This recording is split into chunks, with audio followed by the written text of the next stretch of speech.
Salut Kiki. Eh ben, diff central sur le XRT comme on l'avait pressenti. J'avais pas envie d'y croire parce que j'avais pas envie de démonter la machine, même si faut 10 minutes pour atteindre le diff, avec la visseuse évidemment, quand tu as l'habitude de la machine. Je dis pas le contraire. C'est pas une opération qu'on fait souvent sur la gamme XRT X-Max, mais quand tu as fait le touillon à faire mouliner, à un moment, faut le faire. On va donc ouvrir ce diff ensemble. On va déjà vous montrer et regarder ensemble ce qui s'est passé à l'extérieur, si on voit quelque chose. Alors, qu'est-ce que tu veux voir à l'extérieur? C'est facile ce que tu veux voir à l'extérieur. Ce que tu veux voir à l'extérieur, c'est déjà l'état des roulements. Celui-là, il gratouille. Celui-là, il va. Il tient bien. Donc là, justement, on est bon. On va, contrairement au matos GPM et compagnie, hein, possible aussi qu'il aille dur parce qu'il a rouillé dessus, parce qu'il a chauffé. C'est pourquoi on va l'enlever. Quand je te dis tu vas t'enlever, tu vas t'enlever.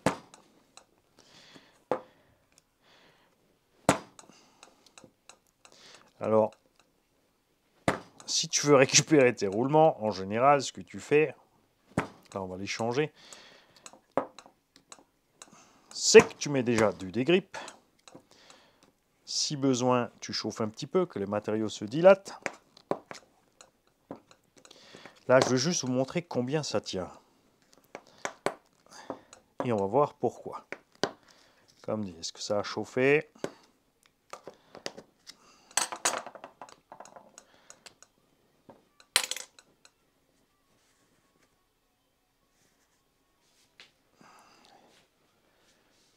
Ça a chauffé. Tu vois les petites traces là? Ça, déjà, c'est que le roulement, à un moment, un d'autre, il a bougé dessus. Là, bien sûr, on a les traces, les petits anneaux, c'est parce qu'on vient de l'enlever.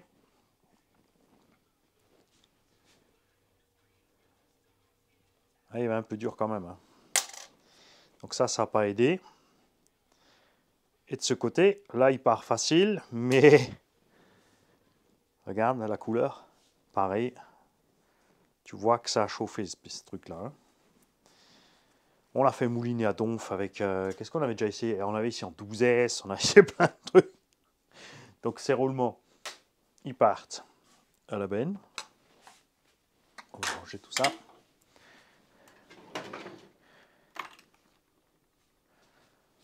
Comme toujours, si tu es nouveau sur la chaîne et que tu es persuadé qu'il ne faut pas travailler avec une visseuse, eh ben, retourne à l'âge de pierre.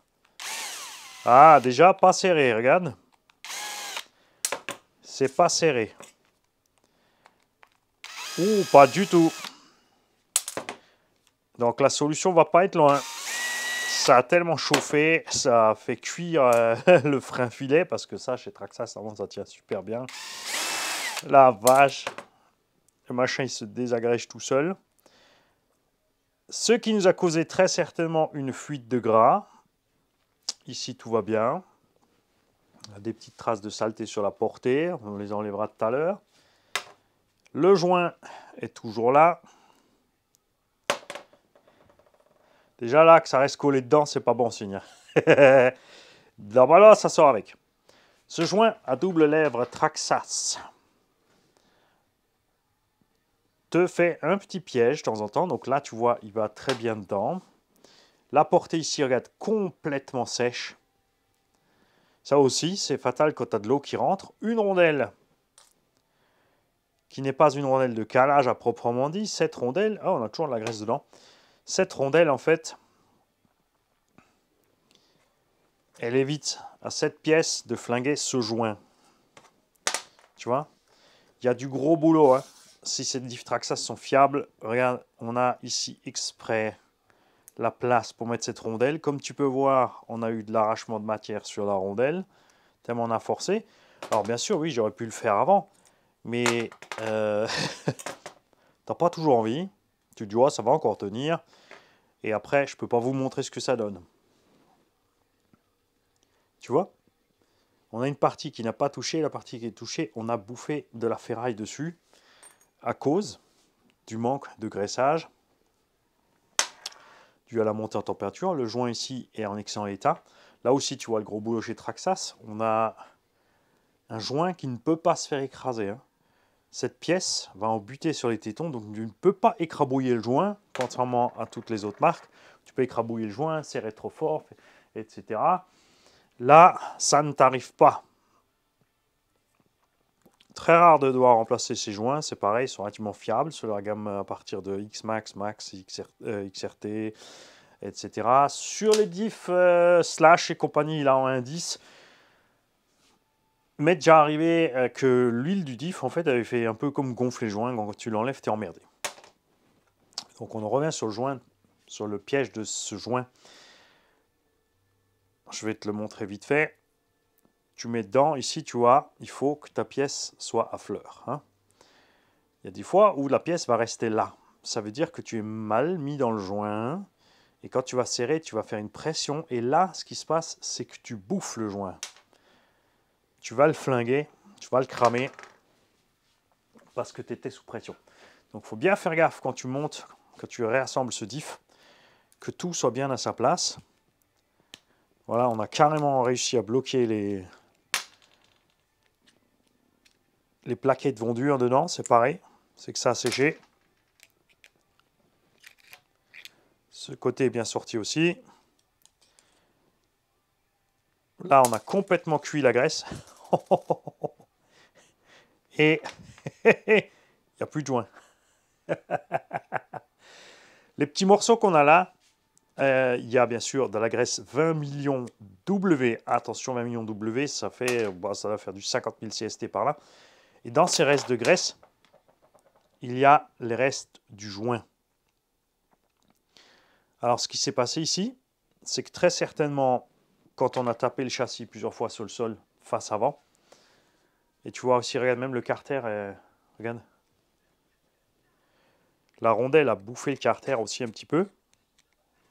On n'a plus rien du joint, regarde, on n'a plus que des morceaux.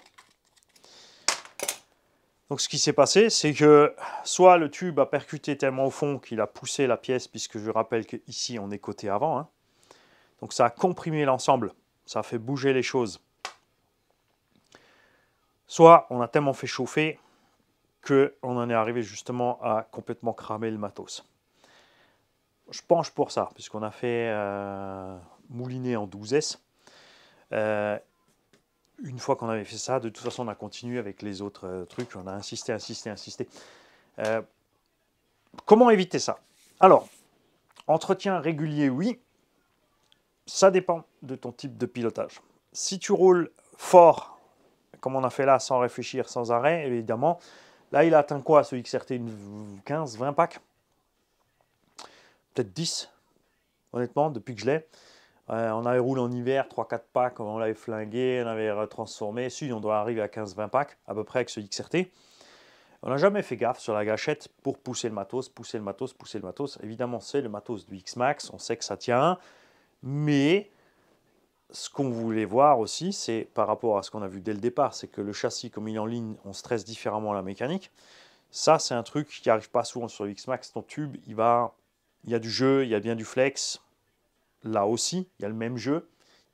Mais le châssis du X-Max va flexer comme ça, va avoir tendance à tordre le tube, alors que là, on va ratatiner le tube. On est en ligne sur les chocs. Et ça cause aussi plus de ceci. Regarde là, le tube, il est bien à sa place. Et regarde là, il a commencé à s'ouvrir un petit peu. Tu vois, il est en tulipe. Alors ça vient de la pression et de l'accélération. Et ça vient aussi quand il s'est fait ramasser la tronche.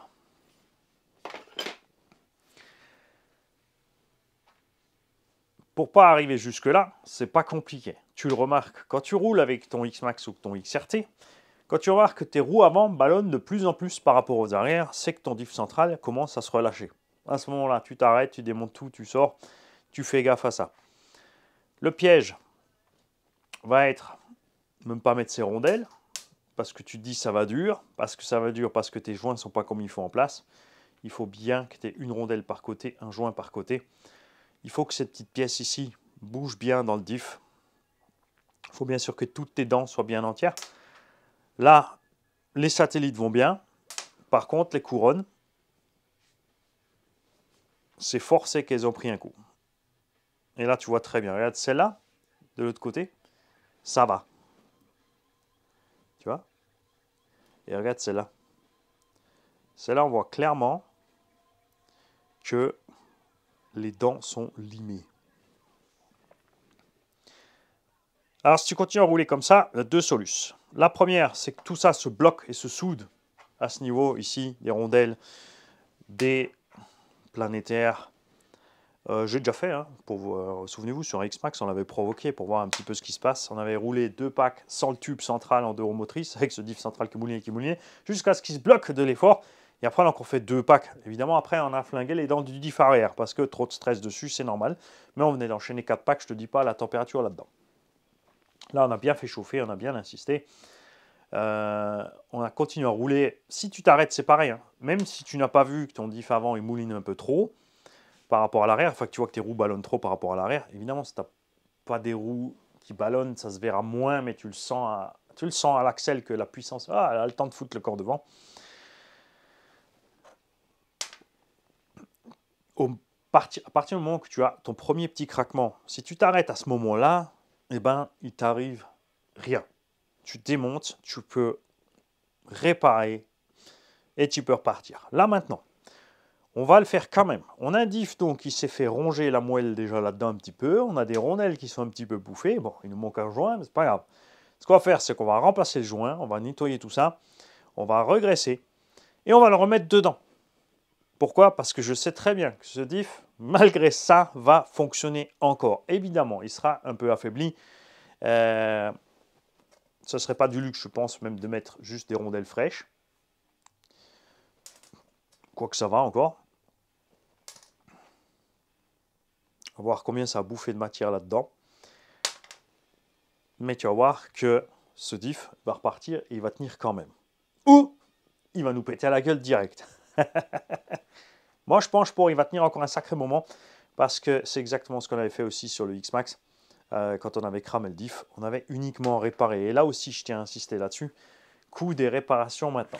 Alors, tu le fais comme moi. Alors, one again, il te faut le petit paquet de joints, 5 €. Attention, les rondelles ne sont pas livrées avec les joints. Sont livrés avec le carter de diff. Celui-là, bien sûr, est plus cher. D'accord? Si tu t'arrêtes avant d'avoir entamé ton carter de diff et qu'il te faut juste tes planétaires, parce qu'il nous faut aussi des planétaires, là, donc planétaires et satellites, on s'en tire à peu près à 35 € de réparation. À la One Again, on va s'en tirer à 5-6 €. Et c'est reparti. Pour avoir fait ça sur plein d'autres marques, une fois que tu arrives à ce stade-là, 110 balles, parce que tu ne peux pas juste changer planétaire satellite. La plupart du temps, le corps de diff est trop endommagé. La portée sur la couronne aussi avec leur système. Enfin, les couronnes, c'est rare quand même, surtout avec les couronnes à plat, ce que tu as bouffé, c'est tes rondelles. Tu vas tout foutre en l'air à l'intérieur. Mais c'est une des raisons pour laquelle Traxxas est de plus en plus apprécié. Pas parce que c'est les moins chers en pièces, parce que les autres ont commencé à déconner. Chez Arma, ça se passait très bien jusqu'à ce qu'Horizon Hobby s'en mêle. Là, réparer un Arma 1/8 te revient aussi cher que de réparer un X-Max. Et même si c'est devenu plus résistant, tu vas quand même réparer plus souvent ton 1/8 parce que ton rapport poids-puissance est supérieur. Tu vas faire des trucs plus dingues. Donc aussi, tu vas casser plus. Par rapport maintenant à un 5e, c'est sûr, si tu ramènes ça au 1/8, ça va être kiff-kiff. En tout cas, moi, je suis un grand fan de ce système de diff Traxxas, honnêtement. On retrouve le même système chez Icon, on retrouve le même système chez KDM. C'est durable, et je l'ai déjà dit plein de fois, mais je vais encore le redire. Ce qui est absolument génial, ce sont les noix fusibles à l'extérieur. Alors, c'était encore plus génial quand les noix coûtaient 8 €. Elles sont devenues plus chères. Et ça, par contre, on n'aime pas du tout. L'autre truc génial, c'est que quand ça tape ici, bon, maintenant on n'a pas la rondelle, on n'a pas le joint, tu vois, on est contre. Mais, regarde, on est en butée. Et ça minimise l'impact au milieu. C'est juste qu'au central, ça va t'arriver un peu plus, tu vois, la pièce rentre bien. Non, ici à fleur. Donc tu peux pousser un petit peu sur le truc et causer précisément ce genre de destruction. Ce qu'on va voir aussi, c'est, et ce que là je compte sur vous dans les commentaires, les gars, tous ceux qui ont des XRT, est-ce que ça vous est déjà arrivé? Comme dit sur X-Max, c'est rare parce que tu vas plier le tube. Sur le XRT, le tube est moins enclin à aller se plier. Il va prendre plus les coups en ligne droite dans la tronche, pousser jusque derrière. Souvenez-vous qu'on a déjà flingué un tube, on l'a plié complètement devant. C'est pareil, il n'a pas la place pour bouger ailleurs, donc il va plier là.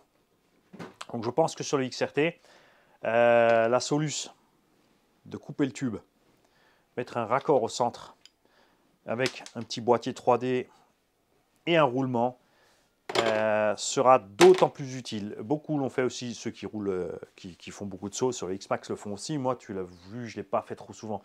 Un tube, ça coûte 8 €. En 8 ans, j'ai peut-être changé 3-4 tubes. Voilà. Ça me va. Ça me va. Il y a différents systèmes maintenant qui sont en vente pour couper ce tube en deux et machin. Tu as des trucs tout faits, mais c'est du délire.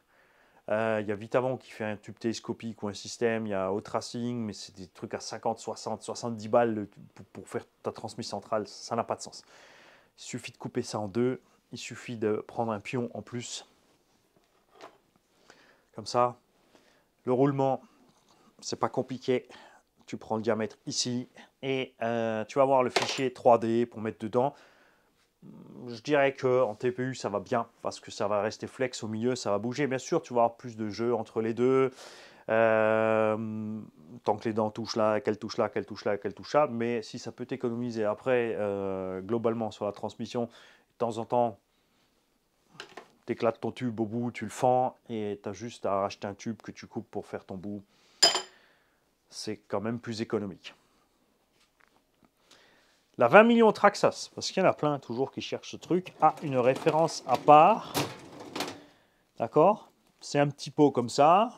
Tu dis, waouh, 15 €, j'ai qu'un pot. Mais avec un pot comme ça, tu fais au moins 2 ou 3 diffs, sachant que tu ne changes pas ça souvent. D'accord? Même du point de vue Traxxas, hein, tu vois, regarde, sur les MX Max, en général, ceux que j'ai gardés, c'était au bout de 2-3 ans. Hein? Évidemment, quand tu as une casse, ça le fait avant. Quand c'est encore propre, quand tu n'as rien éclaté du joint, je te le dis comme c'est, moi je démonte, je laisse ça de côté dans un bac, parce que tout ça, regarde, la graisse est épaisse, elle fait des boulettes, mais si tu la laisses, elle commence à fondre doucement. Là, elle s'est figée un peu parce qu'il y a les morceaux de joint avec, donc forcément c'est moins beau à regarder. Mais quand je peux, enfin quand j'avais juste des petites réparations à faire parce que j'avais ratatiné le truc, ou comme dit quand j'ai forcé, j'ai remis la même graisse. Et ça a fonctionné parfaitement encore un an. Donc, la fiabilité, ça a un prix aussi, malheureusement. C'est sûr que on aimerait voir les prix descendre globalement quand même. Surtout vu que Traxxas, ben, ça se vend bien en ce moment. Alors, ils ont fait un effort. Ils ont descendu avec le BL2, la gamme de prix là. Il y a plein d'engins dont ils ont descendu les prix tout doucement aux US. Le temps que ça arrive chez nous, si ça se fait, ça va être une autre paire de manches. Mais allez voir les prix sur le site traxxas.com, les prix aux US. Ils ont descendu, je crois, de 50 ou 70 € certaines gammes de véhicules. Franchement, ça fait du bien. Chez nous, ils vont sûrement les acheter moins cher, mais ils vont nous les vendre au même prix. Et ouais, c'est comme ça.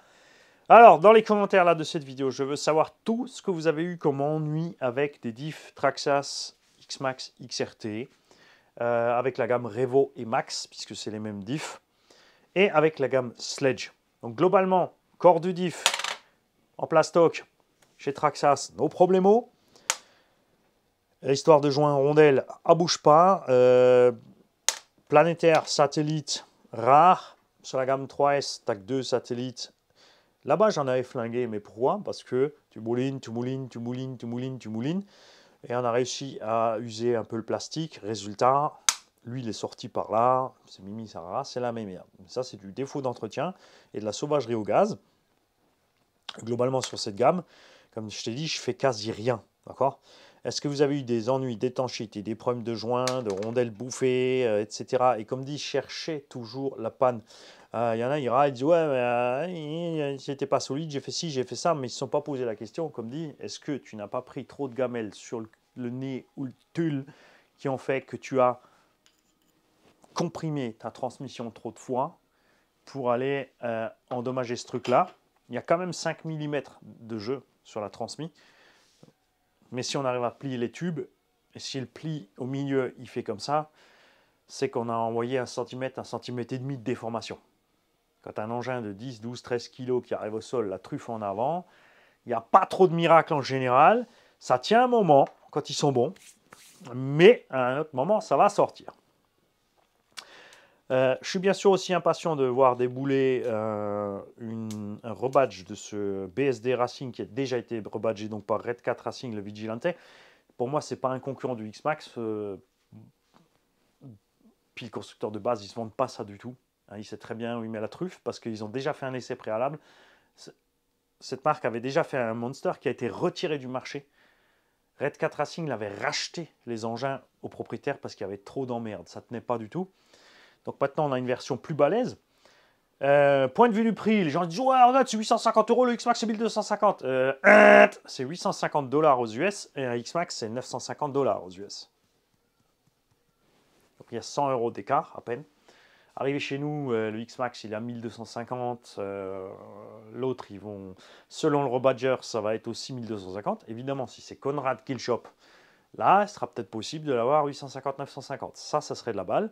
Je suis le premier à vouloir un concurrent au X-Max, parce que là, il chope la grosse tête, Traxxas, ça fait trop longtemps que ça là. Et il n'y a personne d'autre qui fait rien dans ce domaine, parce qu'ils ont bien remarqué que s'y frotter, c'est un gros problème. Ils ont eu la grande gueule avec les Arma, mais c'est parti tout sévère, hein, entre les V1, V2, maintenant on est au XB V2, donc on est la 4e version pour arriver à quelque chose de concluant, qui se roule différemment, qui se comporte différemment, qui n'encaisse pas les mêmes choses. Il y a dans certains cas, ça va mieux, dans l'autre cas, c'est l'autre qui va mieux. On en revient toujours au même. Il faut la voiture qui correspond à tes trucs. Falcon, par exemple, tu vois, lui, X-Max, c'est pas pour lui. Par contre, je suis prêt à parier qu'il va être super content avec son Kraton, avec son Outcast XB en 12S et qu'il va vraiment se faire plaisir. Moi, c'est l'inverse, tu vois. J'ai essayé la gamme Arma 1 CKM, tous les modèles. C'est vrai que le dernier roule mieux. En 12S, on était vraiment bien. Mais pour moi, je reste sur ma faim parce que tu es toujours obligé de doser. Que ce soit en 8S d'origine parce que tu vas flinguer tes lipos. Quand c'est en 12S, côté lipo-moteur, tu es tranquille. Par contre, tu roules zen avec ta machine parce que les roues, les boulets, les chocs sur le côté, elle n'encaisse pas. Et moi, c'est ce qui m'arrive le plus souvent. Je ne suis pas bon. Donc, chacun sa caisse. Ça aussi, c'est important de savoir. Il y en a, on l'a vu par le passé déjà, et c'est toujours encore le cas, qui sont super contents avec des caisses que nous, on va trouver super méga merdiques. On va dire, oh, mais ça, c'est une grosse merde. Je n'ai pas fait 20 mètres avant d'avoir ça, ensuite 10 mètres ça, 30 mètres ça, 40 mètres ça, 50 mètres ça. Et pourtant, il y a des gens qui vont avoir la même caisse, ils vont faire la journée. Ils vont enchaîner les packs, no problemo. Parce que chacun a son style de pilotage, chacun ses envies, chacun son terrain. Et c'est très important, j'insiste beaucoup là-dessus ces derniers temps parce qu'on a plein de nouveaux arrivés. Et je veux que tout le monde se pose un peu cette question avant de toujours partir dans tel engin c'est de la merde ou tel engin c'est de la daube. Pour moi, ce qui est de la daube, c'est un engin qui est vendu plus cher qu'un concurrent mais qui est moins solide. Ou vraiment très cher et vraiment pourri, ou un engin... Il y a des engins pas chers aussi qui sont de la daube parce que, ok, même s'ils sont pas chers, le problème c'est que s'ils finissent pas la ligne droite qu'ils ont commencé, parce qu'il y a un diff qui a explosé, un pneu qui a lâché, machin. Dans ce domaine-là, on a des marques qui se sont donné une très mauvaise réputation comme Traxxas avec le Revo 1 et le E-Max.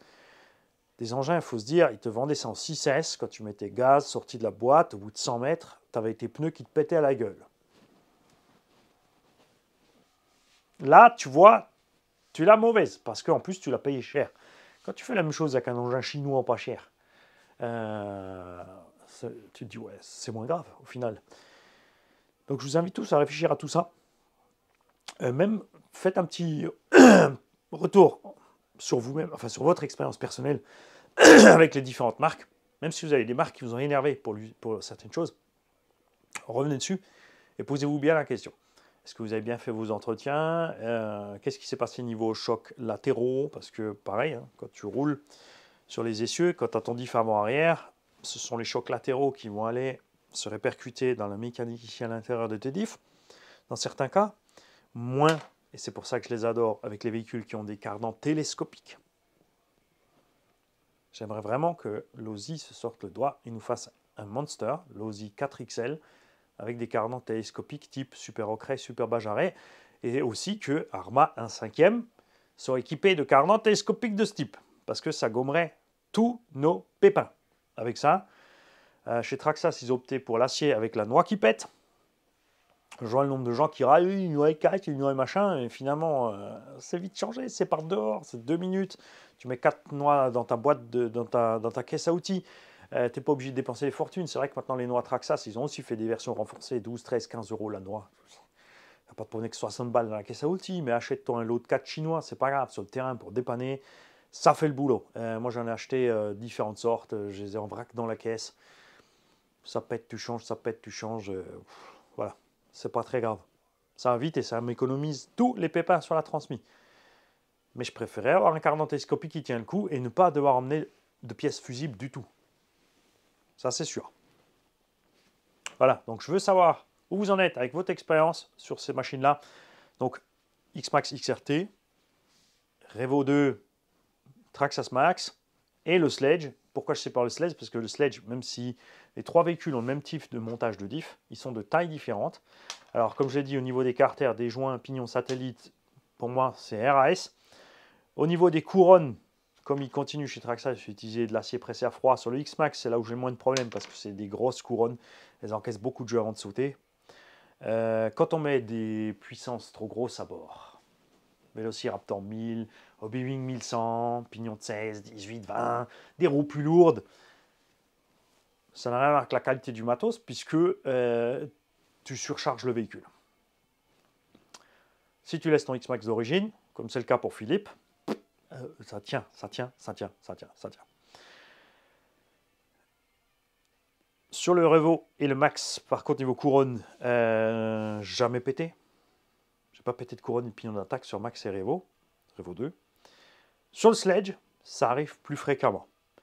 Peut-être parce que c'est monté différemment, que le châssis alu, la transmission faite autrement. Les dents sont un peu plus petites, les pignons d'attaque sont un peu plus petits. Quand tu restes d'origine, vous avez vu, ça s'est très bien passé.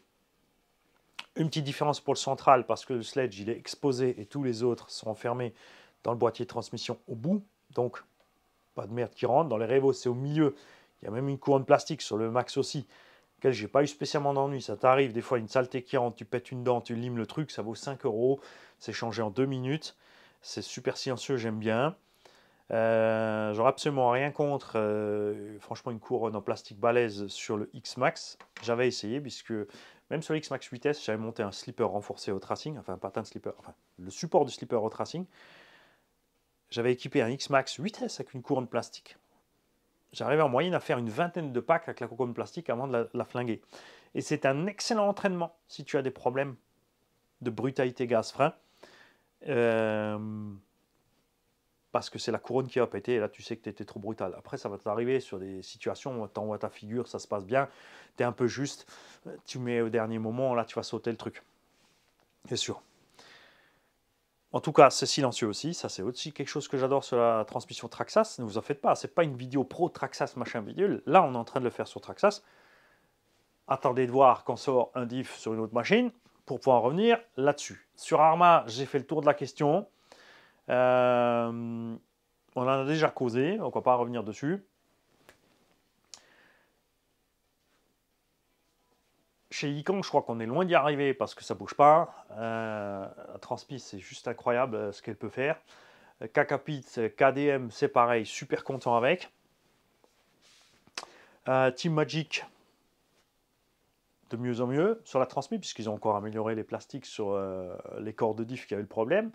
Chez Obao, pareil, ils sont passés sur le corps de diff central alu pour éviter de cramer le corps du diff. Les autres, ils sont restés normaux parce que même en GT8, j'ai pas cramé mes diffs, y compris en vitesse. Dans la VTE 2, j'ai mes diffs d'origine dedans, j'ai rien modifié. Ça tourne toujours. J'ai toujours en stock depuis 6 mois maintenant mes roulements de chez Action Modisme, les roulements high speed pour mettre dans la VTE 2. J'ai toujours encore les roulements d'origine, mais là, je pense qu'il serait temps de réviser. Ces prochains temps, on va en faire beaucoup des révisions parce que tant que c'est bien de s'amuser dehors, comme dit, et de rouler. Mais là, il faut que je m'y mette. Donc là, maintenant, on est en train de refaire un peu le XRT. On va mettre le combo 1100 avec un pignon 2, 20 et des brouettes J'ai les plus petits trous, banzai. Faudra juste que je fasse gaffe sur les sauts. Hein, plus petite roulette, moins d'inertie. Va falloir voler un peu plus bas. C'est sûr. Le X-Max bleu, donc on va mettre le combo Castle à bord. Ce qui tombe bien parce que ce combo va un petit peu mieux, mais on va pas le prendre pour aller un peu mieux dans le bleu parce que j'ai les Sledgehammer Belted qui pèsent une touille. Je rappelle que, vous l'avez peut-être pas encore vu, X-Max Traxxas vient de sortir. Donc vous avez déjà vu les Ultimates, quoique j'en ai déjà parlé dans la vidéo de l'autre jour, je crois, où j'ai attaqué la révision du XRT. C'est couillon, si tu mets la vidéo le lendemain, tu auras dit 2 fois la même chose. Ouais, mais les gars qui voient cette vidéo ont peut-être vu celle d'hier, où ils auront décroché avant. Traxxas vient de sortir une série de X-Max avec des nouvelles couleurs de carreaux et les Sledgehammer Belted de série dessus. Tout le reste, c'est normal. Bon, variateur VXL 3.0.